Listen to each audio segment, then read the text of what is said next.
I agree, and I'll just highlight some areas that I see repeatedly, and we can maybe delve into whatever you want there. But things like, I mean, generally it's demonization of the other. Hmm. So anti-nutrients, fiber, seed oils, fruit. Those are the things I see again and again and again. In climate as well. Um, so this starts to bleed over into other topics, which can become very dangerous. Um, and it's just it weakens the position. It weakens the side when you say something like cow burps, cow farts. Actually, it should be burps, but the person said Yeah. farts. Nothing to do with human health. And it's like now you come off as just a climate denier. You're not making a productive point. And the same thing is true with like, oh my god, the oxalates in that dark chocolate are going to kill you, or fruit is bad, or X, Y, and Z. Seed oils is another one. Artificial sweeteners is another one, or non-nutritive sweeteners. These are all things that, if you want to ask my opinion in one word on non-nutritive sweeteners, good or bad, I'm going to say typically bad. But I'm not going to say having a Diet Coke is going to cause a glioblastoma and you're going to die in a year. I'm going to cite, what evidence I have and say, here are the data, and you can decide whether or not this is compelling enough for you to change your decisions. And here are the limitations of the data. And here's what I decide to give a concrete example, because I realize I'm talking vaguely. Let's talk about artificial sweeteners. There's a lot of confusion about them. I actually think the data is pretty strong that they have a negative effect. The whole carcinogenic thing, I'm not super sold on. I don't think the evidence is in favor, but things like there was a really cool study. I don't know if you saw me tweet about it, but it was in the Proceedings of the National Academy of Sciences, PNAS. And it was showing that low doses of aspartame, the equivalent of 2 to 4 Diet Cokes per day, in a mouse model was sufficient to induce anxiety that was transgenerationally transmissible through the male line, such that even the F2 generations, the grandchildren, so to speak, had an anxious phenotype, which is really interesting. Now, what are the limitations there? Can I claim that Diet Coke is causal for anxiety in humans? No. But for me as an individual, my considerations are, well, this provides, basic evidence that it might, and quite honestly, whether or not Diet Coke is poison or excellent, you know, I'm not I'm not going to say it's excellent and water is better. I don't really care, so I'm going to have water. Hmm. You as an individual might say, okay, this is a really important tool for me and it's superior to regular Coke and therefore I'm going to have it. And as an adult human being, like just make an informed decision. I want you to have the data and make an informed decision. A lot of the issues in nutrition don't have clear-cut answers because we don't have the data and probably will never have the data to, you know, come to a conclusion. Especially you mentioned earlier longevity.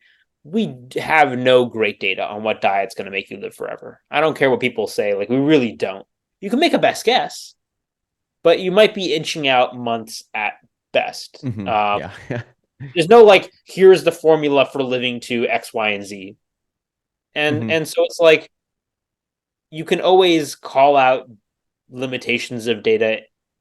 At the end, I think that's what's important, is to say like what is the best guess I can get from the data that are available, and what are the limitations of the data. That's what I see not happening a lot in low carb, where people just make extreme claims without caveats, along with demonizing the other. That's kind of like the two pillars that really bother me. Hmm. And I do think it kind of like it undercuts the progress and destroys the ethos in the space. Yeah. Yeah. No, I agree with 100% there. I have a question. I mean, if this isn't like I can appreciate if you're just using this as an example, but I'm curious now if you are familiar with the research enough to answer the with respect to aspartame, is there, because I mean, like I find the studies interesting, but then it always becomes a thing of like, well, what else is available from an evidence standpoint? And do we have any sort of human outcome data that would suggest that anxiety is heightened with that input that would, I mean, something even as There, simple there's as like, there's epidemiology, there's okay. associational data, but again, it's not the kind of interventional study you're going to very easily be able to do. Hmm. So we have epidemiology showing that there's an association. We have biological plausibility because the aspartame breaks down into components that actually change the transport of amino acid precursors into the brain. The aspartame has a phenylalanine component. Mm-hmm. And then we have animal model data. And we have human data showing disruption of the microbiome with changes in other physiological parameters like glucose intolerance. And we know the microbiome has associations with, mental health. Sure. So there's a lot there. Do I have an RCT showing Diet Coke causes anxiety? No. And I probably never will. So you can take that what it's worth Mm-hmm. and then make your own decision. Yeah. Yeah. I mean, at the end of the day, there's going to be some of that, I think, where you have to look at what's available and then make a call based on your own circumstances. I'd be curious though, if there's any sort of study that would look at just here we have like a group of people who essentially have never touched aspartame versus a group that had a frequent usage. And their lifestyles were like similar enough. Obviously, there's always going to be confounders there, but similar enough where we see some sort of like uptick in whatever they would use to assess anxiety in them and their offspring. That would be an interesting piece of evidence if it's out there. Yeah, I mean, there is epidemiological data. I do not think it will be controlled for other lifestyle variables. You're going to Mm-hmm. have a healthy user bias. You Yeah. just will. Mm-hmm. And Yeah, again, I it's guess the that's. limitation of what evidence you can possibly collect. It's Mm-hmm. not. That's another thing is it's not always clear to I think the lay public like what is fair evidence to ask for a particular question. Mm-hmm. And with respect to aspartame, I would claim it's unfair to request, oh, I want like a large scale RCT that is controlled in these ways for this outcome. Mm-hmm. You're realistically probably not going to get a study that's powered enough in a free living environment to kind of get those outcomes. So you're limited to best guess. Just like we'll never have a diet RCT showing what prevents Alzheimer's disease because you're never going to randomize two people Yeah. or randomize two groups of people to diets that they stay on for 30 years. You're just never going to have those data. Mm-hmm. So we can only guess based Yeah. on. The aspartame, I love the topic of healthy user bias and kind of how that impacts the outcome, because I think this one is important where like if you demonize something long enough, the healthy people are going to avoid it. So you are going to create that. Then it's like, how do you control, or can you control? Aspartame would be an interesting one because I mean, I just don't know, but I wonder like the history of aspartame, if you could somehow gauge how the public perception has felt about that, because there's people who think it's very healthy for them. So that would be like people doing a whole bunch of really healthy stuff, but having aspartame. And then there's people who think it's terrible. And if they're thinking it's terrible, they're also probably, so you might get healthy user bias with that particular example on both sides. I'd be curious. Yeah. Just, I mean, we probably don't have this evidence, but if there be some way to kind of gauge like like polls throughout history of aspartame suggesting like where the public opinion of it was, similar to like politicians, where we can, from the 50s to the 60s, aspartame was seen as this great health output, and then from the 70s to 80s, it was seen as this total negative, or I'm just Yeah. making an update. Oh yeah, over time as a Yeah, sort of yeah, that'd be interesting. because you could shift I'm not that. sure.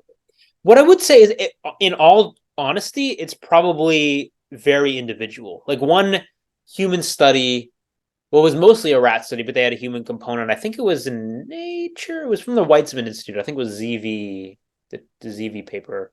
But what they did was they took individuals who were naive to non-nutritive sweeteners. I actually think they used aspartame in the earlier experience, but then they focused most of the experiments on saccharin.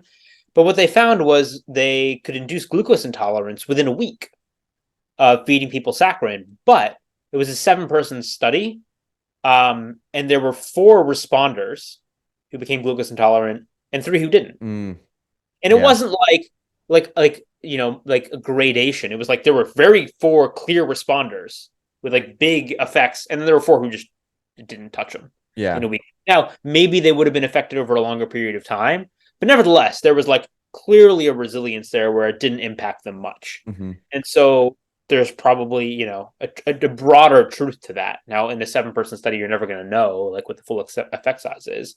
Yeah. But I think there are going to be individuals with sensitivities. The fact of the matter is, because we don't have broader data, you're kind of gambling. So that comes down to, again, like individual choice. Me personally, I can take or leave sweet. So I'm just going to have a glass of water because all things being equal, I think the water is probably going to be a better bet in the end, and I don't really care otherwise. Yeah, you're probably not risking surpassing the threshold of water. Yeah. That is always there's the always kind of the back pocket answer is like, like Oh, it's a dose. It makes yeah, it poison. yeah. The dose makes the poison, and water's got a pretty high dose to become a poison. But then it comes back to what you're saying before. Like for you, that's great. For someone else, that Diet Coke, 2 Diet Cokes a day may make everything else for whatever reason Yeah. stay on track. And then for them, that's going to be a net improvement versus a net deficit. So